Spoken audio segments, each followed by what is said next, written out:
28 records de France et 3 records du monde, la piscine Jean-Bouin d'Angers a vécu un week-end historique.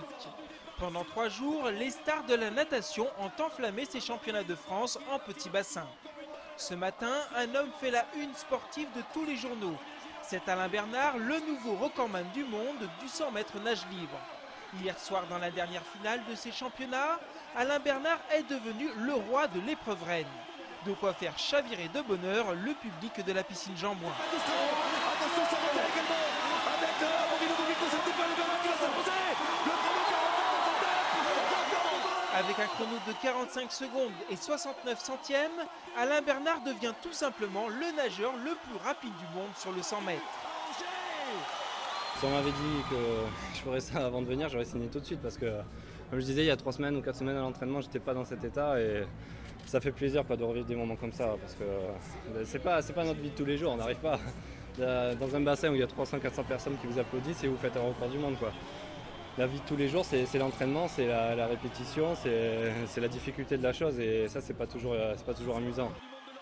Et comme si cela ne suffisait pas, samedi, ce sont Amaury Levaux et Coralie Balmy qui ont fait tomber le record du monde dans le 50 mètres papillon et le 100 mètres nage libre.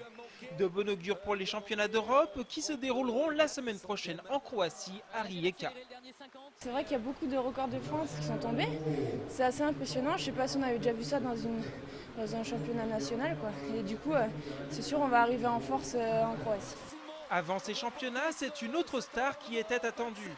Mais avec cette pluie de records, Laure Manodou a quelque peu été éclipsée. La nageuse villeurbannaise a tout de même fini par décrocher 2 titres de championne de France. Je ne fixe pas de temps par rapport à la semaine prochaine, mais c'est vrai que j'ai mal commencé le week-end et avec un 100 mètres comme hier et un 50 comme aujourd'hui, je pense que je peux faire un bon résultat au championnat d'Europe. Du côté angevin, la nageuse Marion Blanchard a elle aussi réalisé de très bons championnats de France, avec notamment une médaille de bronze sur le 400 mètres 4 nages. Pendant 3 jours, la piscine Jean-Bouin a en tout cas fait le plein d'émotions. Le club de natation et la ville d'Angers en redemandent donc encore et se portent candidats pour l'organisation des championnats de France 2009.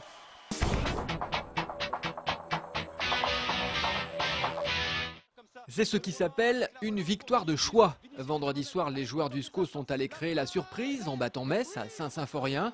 Un but aura suffi, il est signé Olivier Aurillac. Avec cette victoire, le SCO reste sur une série de 10 matchs sans défaite. Et surtout, il s'installe à la 5e place du classement, à seulement 1 point du 3e.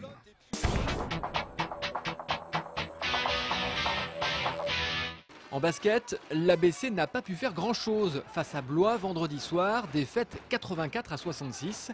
Rien n'est encore joué, mais l'ABC décroche en tête de National 1. Les hommes de Michael Hay sont 6e et ils vont maintenant devoir gérer une série de 3 matchs à l'extérieur. Notez que c'est le capitaine de l'ABC, Samuel Maléran, qui est l'invité de Sport 7 cette semaine.